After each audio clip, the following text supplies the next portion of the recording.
Hi കൂട്ടുകാരെ, എല്ലാവരും സുഖമായിട്ടിരിക്കുന്നു വിശ്വസിക്കുന്നു. എന്താ പറയുക, മുഖമൊക്കെ ഒരുമാതിരി ഇരിക്കുക, നിങ്ങൾക്ക് മനസ്സിലായി കാണും. നല്ല ഒരു അത്യാവശ്യം നല്ലൊരു സിറ്റുവേഷനിലൂടെ കടന്നു പോവുക. അതുകൊണ്ട് തന്നെ ഒട്ടും വിഷമമില്ല, ഭയങ്കര സന്തോഷമാണ്. ഒരു ചെറിയൊരു സിറ്റുവേഷൻ എന്താ പറയുക, ഒരു വല്ലാത്തൊരു നിലയിൽ ഇങ്ങനെ പോവുകയാണ്. അതുകൊണ്ടാണ് കറക്റ്റായിട്ടൊന്നും പറയാൻ പറ്റാത്ത ഈ വാക്കുകളൊക്കെ തെറ്റി പോകുന്നതും പറയുമ്പോൾ ശരിയാവാത്തതും. അപ്പോൾ പറയാൻ വന്ന കാര്യം പറയാം. ഇന്നലെ വീഡിയോ ഇട്ടപ്പം കുറേ കമൻറ്റ്സ് വന്നു. അപ്പോൾ നിങ്ങൾ ചിന്തിക്കും ലിപ്സ്റ്റിക്കിനെ കുറിച്ചുള്ള കമൻറ്റാണെന്ന്. ഒരിക്കലുമല്ല, അതൊന്നും എനിക്ക് ഏറ്റിട്ടില്ല കേട്ടോ. ഒന്നുമായിട്ട് തോന്നിയിട്ടില്ല.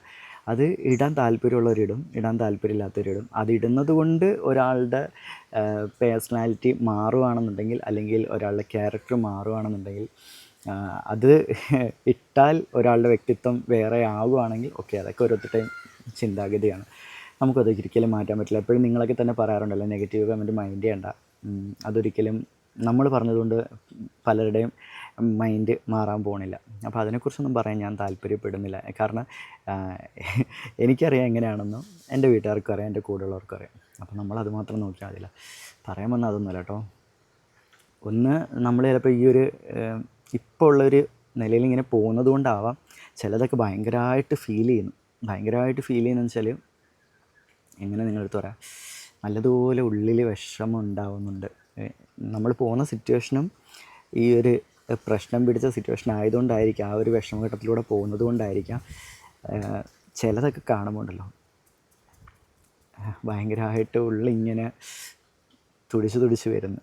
അപ്പോൾ ഒന്ന് പറയണം തോന്നിയതാണ്. സംഗതി എന്ന് വെച്ചാൽ, ഇന്നലെ നമ്മൾ ഗബ്രൂട്ടിന് ഭയങ്കര ഇഷ്ടമാണ് കേട്ടോ ഷെമി മാമി എന്ന് പറഞ്ഞാൽ. ഷെമി മാമി എന്നല്ല, നാസിയാണെങ്കിലും ഭയങ്കര ഇഷ്ടമാണ്. അപ്പം ഇന്നലെ ഇവിടെ നിന്നുകൊണ്ട് തന്നെ ഷെമിയെ ഫോൺ ചെയ്യും. ഗബ്രൂട്ടൻ പറയും മാമിയുടെ സംസാരിക്കണം, വിളിക്കെന്ന് പറഞ്ഞിട്ട് നമ്മൾ വിളിച്ചു കൊടുക്കും, ഫോൺ വിളിച്ച് ഒക്കെ സംസാരിക്കാറുണ്ട്. അത്രയ്ക്ക് ഇഷ്ടമാണ്. അപ്പോൾ ഇന്നലെ അവിടെ ചെന്ന സമയത്ത് നിങ്ങൾ ആ വീഡിയോയിൽ കാണുന്നുണ്ടല്ലോ, ഗബ്രൂട്ടിൻ്റെ 2 മിഠായി ഉണ്ട്. അത് ഉമ്മ കൊണ്ടുവന്ന് കൊടുത്തിട്ടാണ്. ഉമ്മയ്ക്ക് ഇച്ചിരി OCD എന്ന് വെച്ചാൽ, ഞാനത് കളിയാക്കാൻ പറയാം, ഉമ്മ ഇച്ചിരി വൃത്തിക്കൂടുതലാണ്. അപ്പം ഉമ്മയ്ക്ക് ഇച്ചിരി പൊടിയോ എന്തെങ്കിലും കിടന്നു കഴിഞ്ഞാൽ ഉമ്മ എന്നിട്ട് അത് തൂത്തുകളയും. ഓക്കെ, അപ്പം ഞങ്ങൾ ചെന്ന സമയത്ത് പെട്ടെന്ന് ഉമ്മ വന്നിട്ട്, ഞങ്ങൾ ചെല്ലുന്നതിന് മുൻപേ ഉമ്മ അറിഞ്ഞിരുന്നെങ്കിൽ ഉമ്മ ഫുള്ള് തൂത്തിടുമായിരുന്നു. അപ്പം ഞങ്ങൾ പെട്ടെന്ന് ചെന്നപ്പം വീഡിയോ ഒക്കെ എടുക്കാനുള്ളത് കൊണ്ട് ഉമ്മ എന്ത് ചെയ്ത് പെട്ടെന്ന് അവിടെ എല്ലാം തൂത്തിട്ട്. അപ്പോൾ അത് പറഞ്ഞ് വീട്ടിൽ കയറ്റാൻ കൊള്ളാത്ത ആൾക്കാർ ചെന്നതുകൊണ്ട് ഉമ്മ ചൂലെടുത്തതാണ്. ഇത് ഇനിയും കുറേ കമൻ്റ് ഉണ്ട്, ഞാൻ പറഞ്ഞു തരാം നിങ്ങൾക്ക്. ഒന്നും ഞാൻ ഇതിൽ പ്രദർശിപ്പിക്കുന്നില്ല, ഒരാളെയും ഇത് പ്രദർശിപ്പിക്കുന്നില്ല. പക്ഷേ ചിലതൊക്കെ വായിച്ചപ്പോണ്ടല്ലോ നല്ലതുപോലെ ഉള്ളിൽ ഇങ്ങനെ കൊത്തി വലിച്ച് നല്ല രീതിയിൽ ഇങ്ങനെ. പിന്നെ വന്ന കമൻറ്റ്, മാമി എന്ന് പറഞ്ഞ് ചെന്ന് കയറി, എന്നിട്ട് മാമിക്കൊരു വിലയില്ല, എന്താ കൊച്ചി എന്നിട്ട് പോലും ഒരു വില കാണിക്കുന്നില്ല. ഷെമീനും ഉമ്മാനെയൊക്കെ കുറ്റം പറഞ്ഞ് കുറേ കമൻറ്റ് വന്നു. അവരെങ്ങനെയാണെന്ന് നമുക്കറിയാം, അവരെങ്ങനെയാണ് നമ്മുടെ അടുത്ത് പെരുമാറുന്നതെന്ന് നമുക്കറിയാം. നിങ്ങൾ വിചാരിക്കും ഞങ്ങൾ തമ്മിൽ അടുത്തിടെ കൂട്ടായതാണെന്ന്. നാസിയായിട്ട് എനിക്ക് എന്താ 10 കൊല്ലത്തിന് മുകളിൽ ഫ്രണ്ട്ഷിപ്പുണ്ട്. അവൻ്റെ ഏറ്റവും അടുത്ത കൂട്ടുകാരൻ ഞാനാണ്. അവന് ഒരുപാട് ഫ്രണ്ട്സുണ്ട്, പക്ഷെ അവൻ്റെ ഏറ്റവും അടുത്ത കൂട്ടുകാരൻ ഞാനാണ്. എനിക്കും പല ഫ്രണ്ട്സും ഉണ്ട്, പക്ഷേ എൻ്റെ ഏറ്റവും അടുത്ത കൂട്ടുകാരൻ നാസിയാണ്. ഓക്കെ, അവൻ്റെ വീട്ടിൽ എന്തൊരു കാര്യം വന്നാലും എന്നെ മുൻനിർത്തുവാൻ, എൻ്റെ വീട്ടിൽ എന്തൊരു കാര്യം വന്നാലും അവനെയാണ് ഞാൻ മുൻനിർത്തുന്നത്. നിങ്ങൾ പല വീഡിയോസിലും നിങ്ങൾക്ക് കണ്ടു കഴിഞ്ഞാൽ അത് മനസ്സിലാവും. നമ്മുടെ വീട്ടിൽ എന്തെല്ലാം വിശേഷം ഉണ്ടായിട്ടുണ്ടോ അതിലെല്ലാം നാസി മുന്നിൽ കാണും. ഒരു സൗഹൃദം, ഒരു ഫ്രണ്ട്ഷിപ്പ് എന്നതിനേക്കാളുപരി ഒരു സഹോദരൻ എന്ന നിലയിലാണ് ഞാൻ അവൻ എന്നെയും കാണുന്നത്. എനിക്ക് നാസിയേക്കാളും പ്രായം കുറവാണ്. ഞാൻ നാസിയേക്കാളും 10 വയസ്സിന് മൂത്തതാണ്. കുറവല്ല, കൂടുതലാണ്. ഞാൻ നാസിയേക്കാളും 10 വയസ്സിന് മൂത്തതാണ്. നാസി എന്നെക്കാളും 10 വയസ്സിന് ഇളയതാണ്. പക്ഷേ എന്നെക്കാളും നല്ല മെച്യൂരിറ്റി, എന്നെക്കാളും നന്നായി ചിന്തിക്കാനുള്ള കഴിവൊക്കെ ഉണ്ടവന്. അതുകൊണ്ട് തന്നെ എൻ്റെ ഒരു മൂത്ത ജ്യേഷ്ഠൻ്റെ സ്ഥാനമാണ് നാസിക്കുള്ളത്. ഇനി ഷെമിയുടെ കാര്യം എടുക്കുകയാണെങ്കിൽ, ഷെമിയും ഞാനും തമ്മിൽ ഏകദേശം 9 കൊല്ലത്തെ ഫ്രണ്ട്ഷിപ്പുണ്ട്. അവളും എനിക്ക്, നാസി എങ്ങനെയാണോ അതുപോലെ എൻ്റെ സഹോദരി തന്നെയാണ്, എൻ്റെ കൂടപ്പിറപ്പ് തന്നെയാണ്, എൻ്റെ അനിയത്തി തന്നെയാണ് അവൾ. ഞങ്ങൾക്കിടയിലുള്ള ബന്ധങ്ങൾ ഒരിക്കലും പണത്തിൻ്റെ പേരിൽ തൂക്കി അളന്നെടുത്തിട്ടുള്ള ബന്ധങ്ങളല്ല. നാസിയുടെ പാപ്പയാണെങ്കിൽ കിഡ്നി പേഷ്യൻ്റാണ്. വാപ്പയുടെ അസുഖം കണ്ടുപിടിച്ച് വാപ്പ മരിക്കുന്ന ആ വർഷം വരെയും, അതായത് ഏകദേശം അസുഖം കണ്ടുപിടിച്ച് 4-ാമത്തെ വർഷത്തിലാണ് വാപ്പ മരിക്കുന്നത്. നാസിയുടെ കല്യാണത്തിന് മുൻപേ വാപ്പയ്ക്ക് ഈ അസുഖമുണ്ട്. അന്ന് തൊട്ട് എൻ്റെ കല്യാണം കഴിയുന്നത് വരെയും, എൻ്റെ കല്യാണം കഴിഞ്ഞതിന് ശേഷം ഞാൻ വാപ്പയുടെ കൂടെ നിന്നിട്ടുണ്ട്. ഞാനൊരു ഫാമിലി ലൈഫിലോട്ട് കയറിയതിന് ശേഷം അങ്ങനെ എനിക്ക് പോകാൻ പറ്റില്ല. എന്നാലും ഞാൻ പോയി നിന്നിട്ടുണ്ട്, പോയി കാര്യങ്ങൾ നോക്കിയിട്ടുണ്ട്, ഇല്ലയെന്നൊന്നുമല്ല. പക്ഷേ എങ്കിലും എൻ്റെ ഒരു ഫാമിലി ലൈഫിലോട്ട് കയറിയതിന് ശേഷം എനിക്ക് വാപ്പയുടെ കൂടെ അധികം നിൽക്കാൻ പറ്റാതായിപ്പോയി. എങ്കിലും ഏകദേശം ഒരു 2-2.5 കൊല്ലം ഞാൻ വാപ്പയുടെ കൂടെ, വാപ്പയുടെ ഒരു മകൻ എങ്ങനെയാണോ നിൽക്കുന്നത് അതുപോലെ നിന്ന് ചെയ്തിട്ടുണ്ട്. അപ്പം വാപ്പയാണെങ്കിലും ഉമ്മയാണെങ്കിലും എല്ലാം എപ്പോഴും പറയുന്നത് അവരുടെ ഒരു മകൻ തന്നെയാണ് ഞാൻ. അവരുടെ ബന്ധുക്കളും അങ്ങനെ തന്നെ പറയുന്നത്, അവരൊരു മകൻ തന്നെയാണ് ഞാൻ എന്നുള്ള രീതിയിൽ തന്നെയാണ് നമ്മളെ കാണുന്നത്, എടുക്കുന്നതെല്ലാം. നാസിയുടെ വീട്ടിൽ എനിക്ക് സ്വാതന്ത്ര്യം ഉള്ളതുപോലെ എൻ്റെ വീട്ടിൽ നാസിക്കും സ്വാതന്ത്ര്യമുണ്ട്. പണം തൂക്കി വില കൽപ്പിക്കുന്നതല്ല ഒരിക്കലും ബന്ധം. അങ്ങനത്തെ ബന്ധങ്ങൾക്ക് ആയുസില്ല.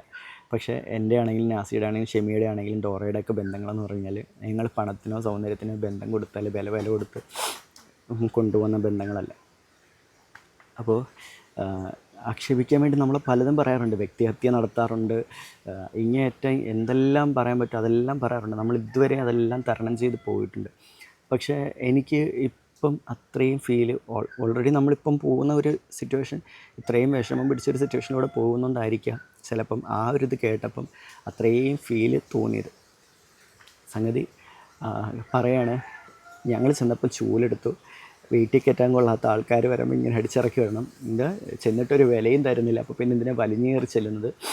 പിന്നെ ഇവൻ എല്ലായിടത്തും ഇടിച്ചു കയറും, എല്ലാവരുടെയും വീട്ടിൽ ഇടിച്ചു കയറും, എന്നിട്ട് വലിയ ആളാവും. ഞാൻ ആകെ പോകുന്നെങ്കിൽ അത് നാസിയുടെ വീട്ടിൽ മാത്രമേ ഉള്ളൂ. നിങ്ങൾ എത്ര വീഡിയോസ് കണ്ടിട്ടുണ്ട്? ഞാൻ ഏതെങ്കിലും വീട്ടിൽ പോകുന്ന വീഡിയോസ് കണ്ടിട്ടുണ്ടോ? ആകെ ഞാൻ പോകുന്നത് നാസിയുടെ വീട്ടിൽ മാത്രം. അതും വലിഞ്ഞേറിയല്ല ചെല്ലുന്നത്, സഹകരണം ഉള്ളതുകൊണ്ട് തന്നെ ചെല്ലുന്നത്. പിന്നെ 3 ഫാമിലിയായിട്ട് ബീച്ചിൽ പോയപ്പോൾ ബാക്കി 2 ഫാമിലിക്ക് ഞങ്ങളൊരു വിലയില്ലായിരുന്നു. ഈ ജന്തുക്കളെയൊക്കെ ആരാ അടുപ്പിക്കുന്നത്, ഇതിനെയൊക്കെ ആരാ വീട്ടിൽ കയറ്റുന്നത്, ഇതിൻ്റെയൊക്കെ കൂടെ ആര് സഹകരിക്കും? ഞങ്ങൾ അത്രയ്ക്കും വൃത്തികെട്ട ആൾക്കാരാണോ? എനിക്കത് മനസ്സിലാവുന്നില്ല. പിന്നെ പറഞ്ഞു ഷെമിക്ക് പണമുള്ളതിൻ്റെ അഹങ്കാരം കാണിക്കുക. നാസിയും ഷെമിയൊക്കെ എന്തുമാത്രം കഷ്ടപ്പെട്ടിട്ടുണ്ടെന്നോ ഞങ്ങൾക്കറിയാം. നാസിയും ഷെമിയും കഷ്ടപ്പെട്ടതുപോലെ തന്നെ അവരുടെ മാതാപിതാക്കൾ എന്തുമാത്രം കഷ്ടപ്പെട്ടിട്ടുണ്ടെന്നുള്ളത് നമുക്കറിയാം. ഇതുവരെയും അവരാരും പണത്തിൻ്റെ വില, അല്ലെങ്കിൽ ഞങ്ങൾ പണക്കാർ നിങ്ങൾ പാവപ്പെട്ടവർ എന്നൊന്നും നമ്മുടെ അടുത്ത് കാണിച്ചിട്ടില്ല. ഒരിക്കലും ഞങ്ങളങ്ങനെ നിന്നിട്ടുമില്ല. പിന്നെ എനിക്ക് മനസ്സിലാവാത്തത്, ഞങ്ങൾക്ക് ഇച്ചിരി പണത്തിൻ്റെ കുറവുണ്ട്, നല്ലൊരു വീടില്ല, ശരിയാണ്. പക്ഷേ വീട്ടിൽ കയറ്റാൻ കൊള്ളാത്ത വർഗ്ഗങ്ങളാണ്, സഹകരിപ്പിക്കാൻ കൊള്ളാത്ത വർഗ്ഗങ്ങളാണ്, ജന്തുക്കളാണ്. എനിക്കിതുവരെ അങ്ങനെ ഫീൽ ചെയ്തിട്ടില്ല. പക്ഷേ അത് ഒരാൾ പറയല്ല കേട്ടോ, പലരും ഇങ്ങനെ കമൻ്റ് ഇടുമ്പോൾ നമുക്കത് അത്രയ്ക്കും നികൃഷ്ടരായിട്ടുള്ള, അല്ലെങ്കിൽ അത്രയ്ക്കും വൃത്തികെട്ട രീതിയിലുള്ള ആൾക്കാരാണോ നമ്മളെന്ന് സത്യം പറഞ്ഞാൽ എനിക്ക് ചിന്തിച്ചു പോയി.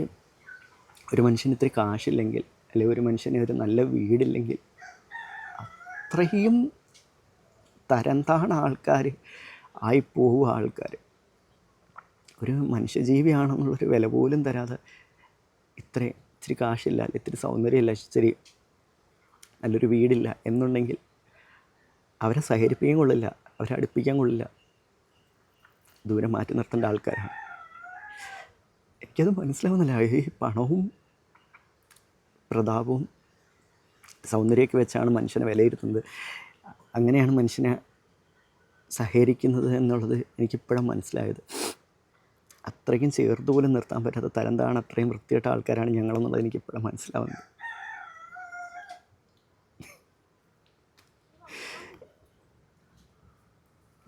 അത്രയും എന്താ പറയുക, എനിക്ക് സത്യം പറഞ്ഞാൽ ഇത്രയും നാൾ സോഷ്യൽ മീഡിയ വന്നിട്ട് എനിക്കിങ്ങനെ ഫീൽ ചെയ്തിട്ടില്ല. കുഞ്ഞിനെക്കുറിച്ചൊക്കെ പറയുമ്പോഴും ഡോറയെക്കുറിച്ച് പറയുമ്പോഴൊക്കെ എനിക്ക് ഫീൽ ചെയ്തിട്ടുണ്ട്. പക്ഷേ ഞാൻ ചിന്തിക്കുന്നത് എൻ്റെ കഴിവുകേട് കണ്ടാണല്ലോ ഇതൊക്കെ വന്നതെന്ന് ഞാൻ ചിന്തിക്കുന്നത്.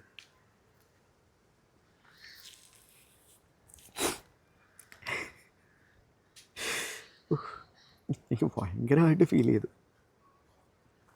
ഇത്രയും നാളിനിടയ്ക്ക് മേ ബി ഈ ഒരു പ്രശ്നത്തിലൂടെ പോകുന്നതുകൊണ്ടായിരിക്കാം ഇത്രയും ഫീൽ നമുക്ക് തോന്നുന്നത്, ഇത്രയും വിഷമം തോന്നുന്നത്. ഒരു കാര്യം ഞാൻ പറയട്ടെ, പണം കൊണ്ടും സൗന്ദര്യം കൊണ്ടും പ്രതാപം കൊണ്ടും അല്ല ഒരു മനുഷ്യനെ വിലയിരുത്തേണ്ടത്. മനസ്സ് കണ്ടിട്ടാണ്. ചേർത്ത് നിർത്താൻ പറ്റുന്ന മനസ്സാണെന്ന് നോക്കി വേണം ഓരോ മനുഷ്യനെ വില കൊടുക്കാനും വിലയിരുത്താനും. അത് അറിയാതെ പോകുന്നത് നമ്മുടെ തെറ്റല്ല.